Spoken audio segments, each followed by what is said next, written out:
Hello, everybody. Welcome to Talky Taffy, where we talk about a topic, and we take a bite and we just stretch it out. You really got to savor that topic. So, I am Doug, and I am co-hosting with Emily. Say hi.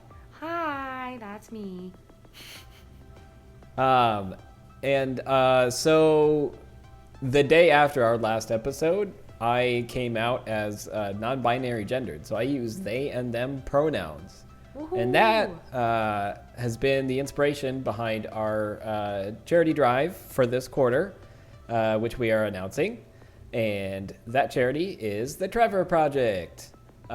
This is a cause that's been close to me for a long time. And if you don't know, Trevor helps support especially LGBTQIA plus youth and get them mental health resources where there's kind of a gap and a lack of understanding. And so that's kind of the idea behind Trevor. We'll talk about them a little bit later. So let us get into it. So like I said, back on July 1st, I came out publicly as non-binary. And I want to be clear about what all this entails. I'm going to start with what it isn't. So it's not a change to my sexuality, who I'm attracted to. It's not a change in my physical appearance or sex or how I talk with doctors as far as my health and that kind of thing. It's also not a change in the way that you know me emotionally and personality-wise, feelings, how I act in the daily world. None of that is changing. However, what has changed is that I am newly super comfortable and happy with my identity. I have this big sense of relief from this feeling of always needing to try to fit social norms associated with my gender. And it's also just the genuine, uncensored, normal me that perhaps we haven't really seen so much before. So that has kind of been my experience. And ever since my coming out, there's been ups and downs. There are still people in my life who are unaware, namely work is the big one. So a lot of people at work I have not shared it with just because I think there are people who don't understand it, so I feel like I would need a little bit more time to have that conversation with them, and I just haven't really had that opportunity yet. And I don't feel like it does significantly impact my morale or productivity at work or anything. But yeah, so I do want to do a little bit of educating. Talking about the difference between a sex and gender identity. So to summarize here, these terms, so sex is a designation basically based on what genitals you're born with. And so a doctor at the hospital or wherever assigns your sex based on the parts you have when you come out of your mama's womb. Mm-hmm. Gender is the way that society projects a label or personality on you. And so it's kind of the way that you're expected to act or basically those things that go along with it.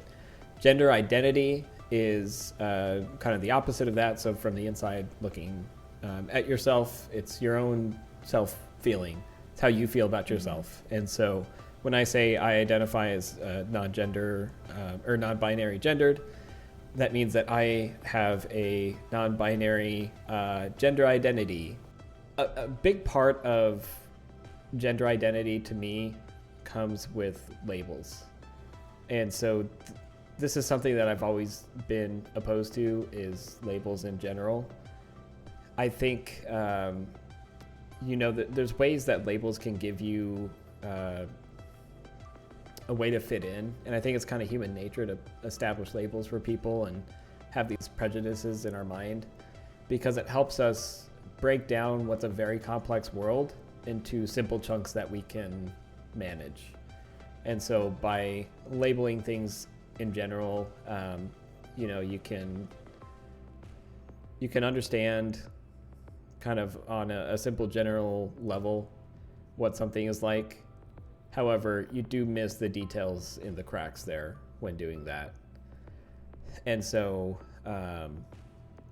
that's a big part that was challenging to me with my gender identity and in other ways too. Probably the best other way I can liken this is when I moved away from home in Minnesota for the first time and lived in Las Vegas for a couple of years. I tried to find a place called home, and it was hard to define if that was the place where I lived and spent my nights and worked, which was Las Vegas for the most part, or if it was the place where, the dogs from growing up were and where my family was, and the only piece of real estate in my family that was owned. It's hard to say if that's home, and where all my friends are and everything. So that label alone was kind of hard for me to deal with. And now that I've been living in Dallas for over 4 years, I'm getting more comfortable with saying that Dallas is home, especially since I do intend to stay here forever. And that's kind of a difference with how it was before as well, is that Vegas I always knew was going to be a temporary thing. So it was kind of like it was a crash pad almost, so definitely not home per se. So yeah, and so labels like that can miss those complexities, and that's where something being really simplified can be detrimental. And that also is something that comes up all the time for LGBT plus people as well, is some people really like it because it's a way for them to understand themselves, understand people in the community around them who may be similar in some way. It could be a way to just show pride, because we have these flags associated with different labels in the LGBTQIA plus community, right? And so having a simple symbol like a flag, which I've got mine here, those kinds of things can really help people get along and establish that connection where they might not otherwise. And so sometimes labels have that really positive impact in this community. And yeah, I think there is value to that, even though it's not something that I try to overdo. And I think with my identity in particular, I know that I don't identify as a binary gender, but I would also have a hard time saying how I do identify in any other kind of way. So we've got, other terms like gender fluid or non-gendered, or some of these other things that you could associate yourself with labels. And I think I pick pieces out of these different labels that I do relate to, but not everything out of all of them, or any of them even. And so I think for me, the most simple explanation, the most simple label, if you will, to boil it down without making other promises, is saying that I'm non-binary gendered. Basically, I don't fit this silo, and whatever else is there is there. I don't know if that's making any sense. No, that makes lots of sense, at least to me, because I find that when it comes to labeling things, I think it's important to remember that, especially in these contexts, I feel like labeling is something that creates a foundation, at least for exploration. It can at least give you somewhere to begin, because I think labels can be helpful in helping to categorize things, at least in my own brain, but it's also important to know that those categories can change and that they can be adjusted over time, kind of like how anyone would go about organizing their desk. It's not exactly the same thing, obviously, but you can change the way that you choose to categorize things, but it can just give you a way to organize things so that things work best for you and for your lifestyle. So, I mean, as someone who is cisgender, straight, I mean, that's something that like has helped me to kind of understand or try to kind of understand this whole gender movement that's been happening right now, because I remember when I first started hearing about kind of the LGBTQA plus community when I was younger, and I didn't understand, like you said earlier, the difference between like sex and gender identity. And I didn't know that those were things that were separate from each other, because I had grown up in a community that didn't really separate those things at all. And so I think understanding that with all of these kind of like movements that are happening, sexuality movements and gender movements, it's just a way for people to really understand themselves and how they fit into a community. But it's not like oh, you will forever be this one thing, because people aren't set in stone like that. They change, and the way that we understand things changes, like in science, in literature, like the way that we choose to organize things, even as a society, changes as well. And so having these labels can be helpful, but it's also great to know that these labels aren't eternal, if that makes sense. But that's at least how I understand how everything works in that kind of realm. Yeah, and for that exact reason you're describing is the same way that I prefer a more simple, less specific label, because I don't know what a year from now is going to be like. I don't know what 2 years from now is going to be like. For instance, with my 2-month at this point old nephew, there's been this whole challenge of trying to figure out what I'm going to be called to him. And like before his birth, it was before my awakening with my gender identity, and so I was just going to be Uncle Dougie, which cute name, might I say. But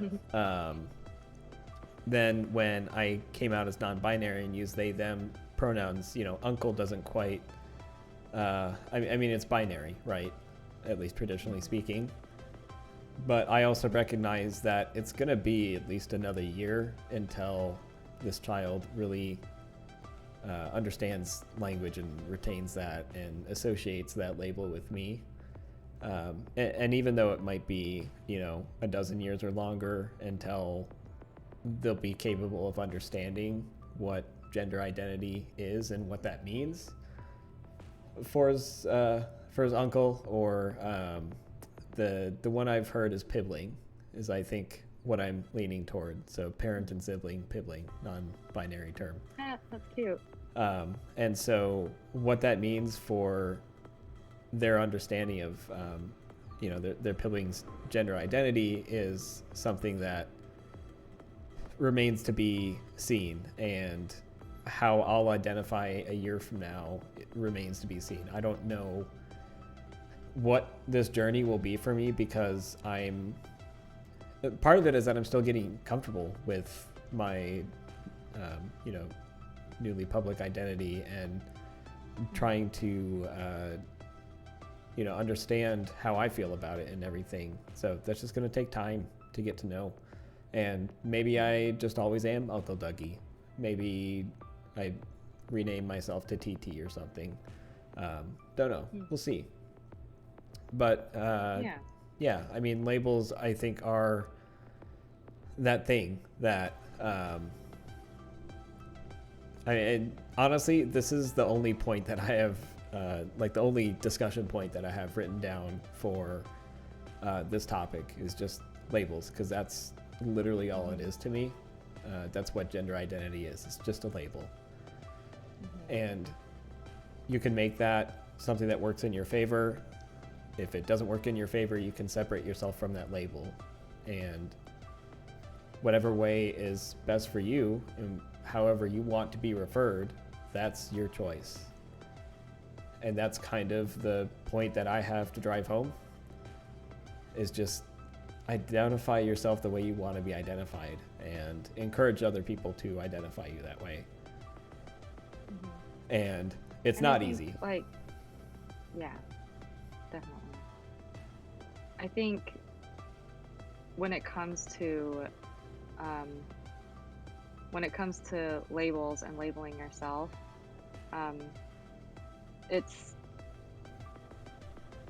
I think labels become harmful when people give them to you as opposed to you giving one to yourself, because then it kind of eliminates that process of self-discovery, especially when it comes to things like, gender, or sexuality, or even just like being a person. I find that like any sort of label, whether it's given with like good intention or not, can be harmful, because it kind of, like you say, it kind of like waters down the complexity of the person behind the label. Yeah. So like, I mean, classic case is like, bullying, where people will provide someone with a label, with the intention of giving them grief or harm. And I think that doesn't really differ much from when people choose to not acknowledge a label that someone has preferred to give to themselves, when it comes to gender, and choosing to not acknowledge those changes is really harmful and pretty, how do I say, like elementary. It gives me a very bully vibe when people choose not to acknowledge. Goes right along those with kinds your of things. lunch money. Yeah. So I think as long as you are the person who is providing yourself with that label, then that's, and only in that case I feel like is that label good, because that label is given also with the understanding that can change because you're the one who provided it to yourself. Yeah, that makes any sense. It's a really interesting point that you bring up about self-assigning a label. Sidebar, Annie suggested the term auntie for a gender-neutral labeling alternative, and I absolutely love that too. That's really cute. Yeah, I like that one. Auntie. Let's see. So, yeah, I think there is definitely something to be had. I mean, you raise a good point about labels being assigned to people and how that can be used to actively pull someone down, But I think you also see the unintentional labeling that happens as well. And I think that's something that's easier to understand with going back to our discussion from a quarter ago about hate against Asian American and Pacific Islander people, where it's kind of these labels you grew up hearing all the time, and little subtle things that get ingrained that you can hear all the time, but to that person it can be hurtful, even though it's not even necessarily intentional in some cases. But it's just these ingrained stereotypes that we have in our minds, and these microaggressions that have that impact on people. And the same happens with gender identity too. I will say, for me, it's been mostly positive. I'll get there in a second. But being misgendered, when people use, the he, him pronouns with me, it hurts a little bit as I've gotten more used to the gender neutral pronouns. But much more so is when people use the non-binary pronouns with me, especially if I can tell that they go out of their way to make sure they get that right. That feels amazing. that feels very great and empowering and reassuring of my identity, because have no doubt, every day I question my identity on that regard, you know? And so having that experience where you get that reassurance is an amazing feeling. And I think that's where you can make that difference in someone's day. Yeah. I feel like pronouns have been such a, like, as little Annie mentioned in chat, I wish more people would be more accepting about using pronouns. I feel like it's just, at least for Western American culture, it's a relatively new topic to come to light in a popular way. So something that like is popularly talked about in like especially social media, with that helping this whole movement to kind of come to light. And I think part of the hesitancy that's coming from it is that it's just, for a lot of people, it's very new, and it's something that, especially like with an older generation, it's just, it seems like a lot of the culture that has been established already, compared to what's been happening, it feels so divisive and so different. And so I feel like different is scary and new is scary, and then also being like, oh well, why should I have to change, you know, my behavior for somebody else? But I think a lot of the fear just comes from the relative newness of it, at least in popular culture, because that's to say that I know a lot of people who have been struggling with like gender identity. This has been going on for a long time, but I just feel like only up until pretty recently has there been popular language associated with it to apply to these situations. So that's when things become a little difficult for people, is I find, is that it's just so counterintuitive to what people have been raised to think exists, in terms of like, you get kind of drilled into the duality of man, you know, you've got like the man and the woman, you've got the violent, the non-violent, or like, you know, things like that. And when you add this element to it, it kind of disrupts everything. And I was reading this thing, and a lot of people quote this, but they say that, you know, change is uncomfortable, and if it's not uncomfortable, you're not really doing it right. So like, that was something that kind of at least helped me to try and be more considerate to people who do have a hard time accepting the rise of new pronouns, because it's just so different, and it's because it's so different that can be scary. And then having your whole worldview having to shift, that can be really uncomfortable for a lot of people. Yeah. That was a really long tangent, but yeah. I like that though. I think there's people old and young that just have a hard time with change, and especially in the U.S. it seems like that's the case from my personal observations.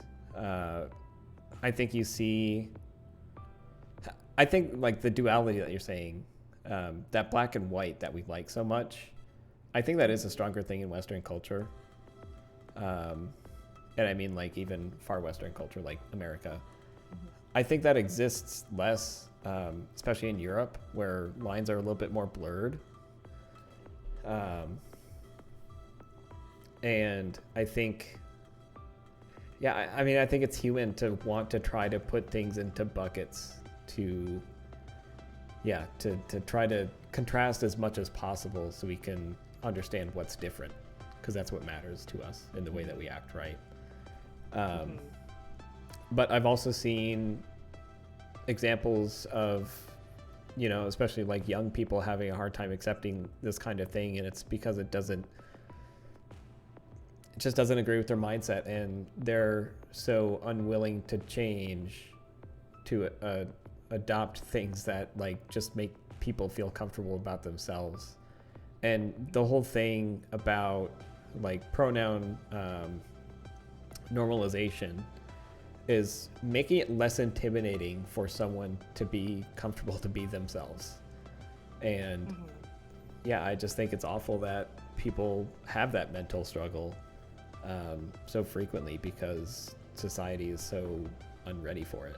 Now, I will say, like specifically with pronouns, but especially with, gender identity in general, things seem to have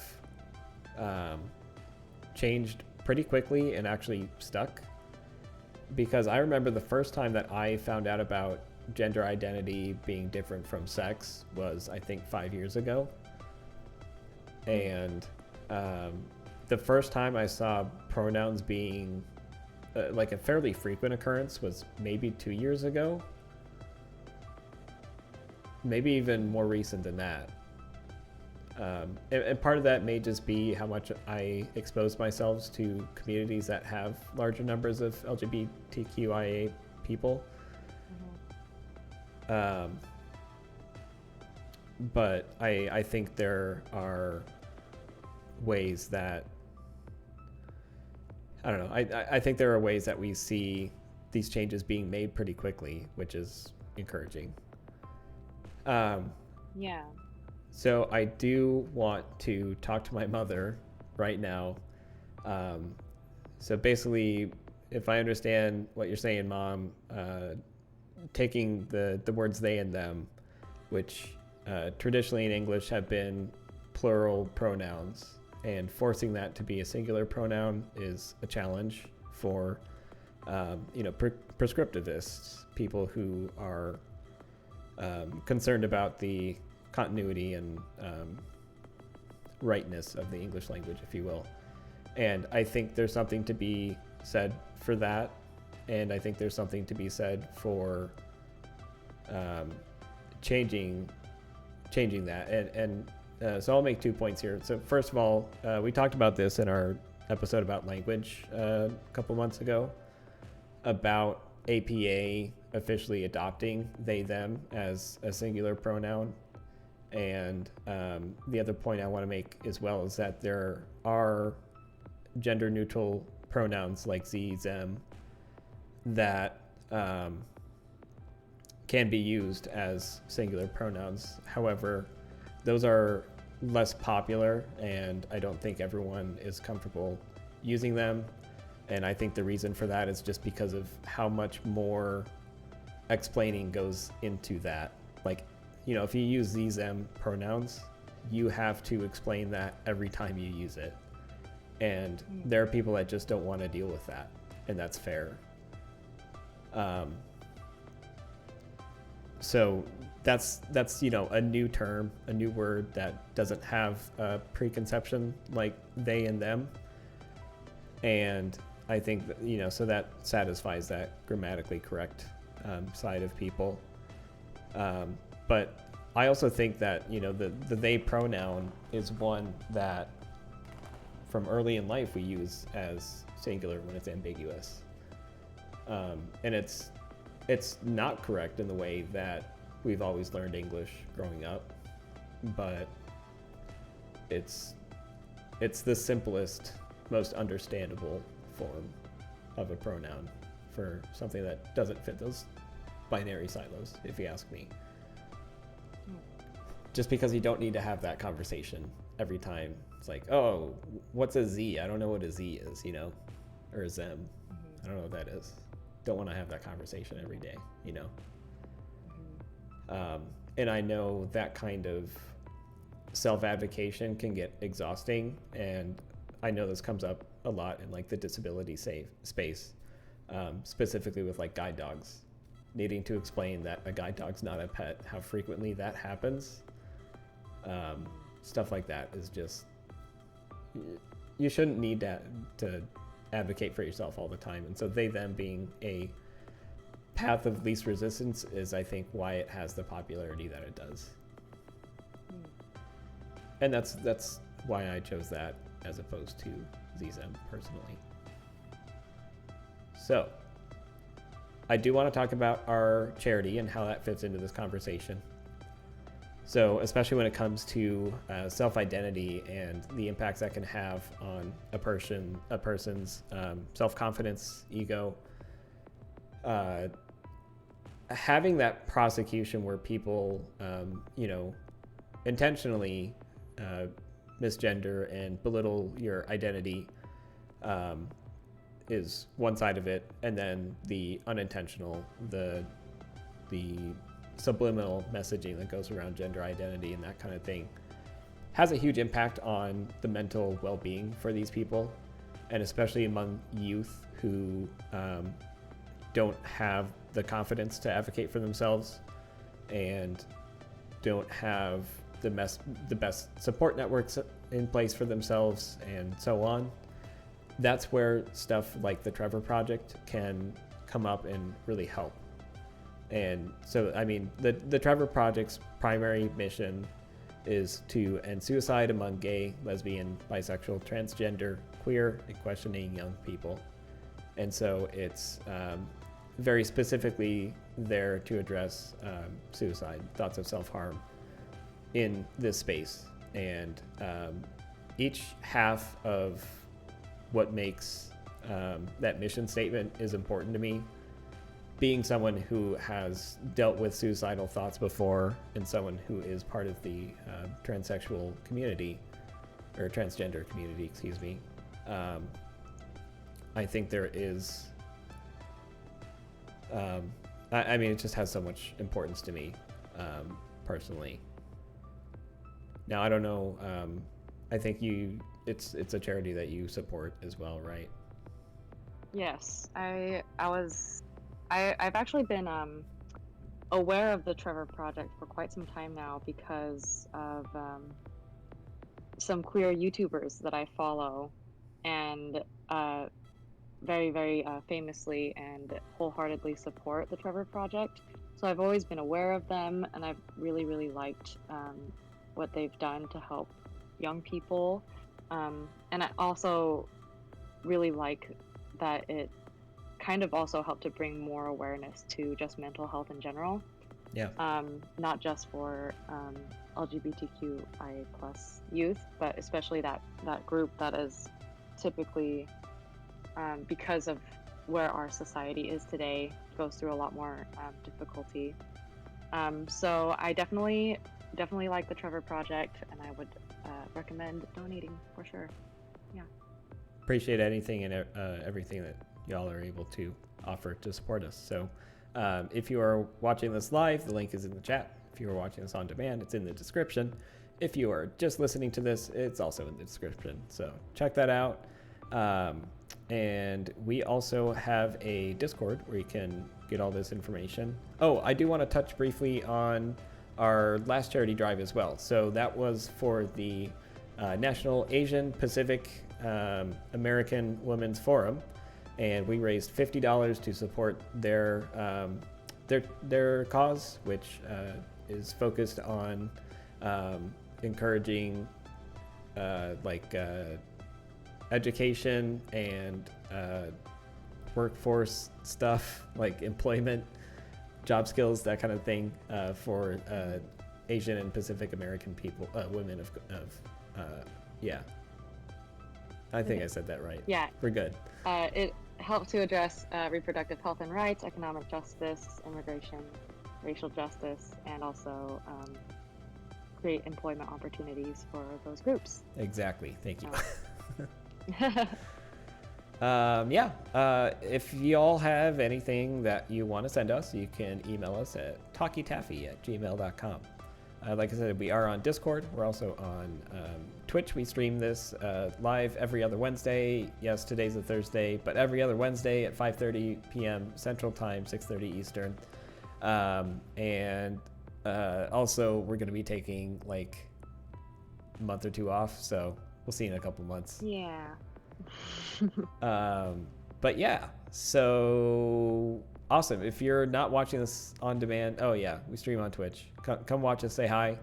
Let us know where you came from. We're here live and local to the internet, which is local everywhere. Local to the internet. It's local everywhere. Everywhere it's local. Cool. Love y'all. Go love one another. Don't misgender each other intentionally. And, be good. Keep making yourself right. better. See you guys. Bye. Bye.